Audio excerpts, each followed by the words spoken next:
The sun had barely risen over the frozen plains when the sound of hoofbeats cut through the quiet. Inside the lodges, women were preparing breakfast. Children were still asleep. They did not know that, by the end of that morning, their town would no longer exist, and that the men wearing U.S. Army uniforms would leave behind bodies instead of justice. This was not a battle. It was a massacre. In January 1870, along the Marias River in Montana Territory, a Piegan Blackfeet Indian village stood in winter stillness. The people there were not hostile, not armed for war, and not preparing for conflict. In fact, their chief, Heavy Runner, carried official papers from the U.S. government identifying his band as peaceful and protected. Just weeks earlier, a rancher had been killed in the region. Local settlers demanded revenge. The U.S. Army responded, not with an investigation, but with orders to punish the Piegan, regardless of guilt. Colonel Eugene Baker was placed in command of the expedition. His mission sounded simple: find the band responsible and destroy it. But Baker never found the guilty group. Instead, in the freezing dawn, his cavalry surrounded Heavy Runner's camp, a village filled mostly with women, children, and the elderly. As soldiers formed a ring around the lodges, Chief Heavy Runner stepped forward, holding the government papers that promised protection. Witnesses later said he shouted that his people were friendly.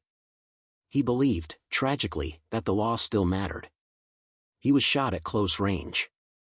What followed was chaos. Soldiers opened fire into lodges. People ran into the snow, some barefoot, some carrying infants. Children were gunned down as they fled. Others froze to death after their homes were burned. By the time the gunfire stopped, over 170 Piegan people were dead, the vast majority women and children.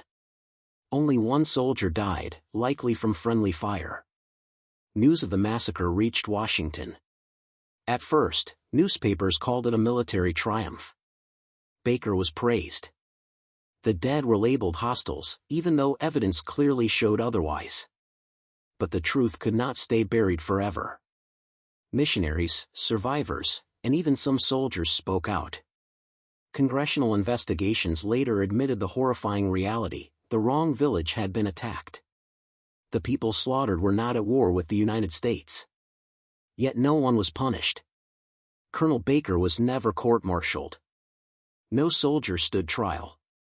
The Piegan survivors received no justice, only silence.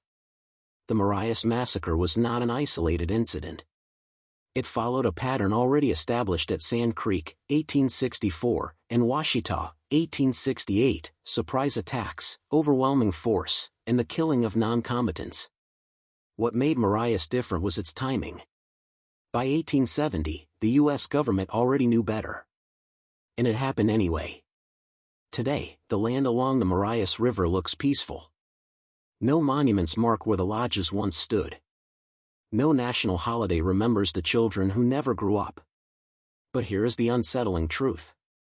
If the massacre had gone unquestioned, if the witnesses had stayed silent, how many more peaceful camps would have disappeared without a name? And how many chapters of American history are still waiting to be told the way they actually happened? Want more stories like this?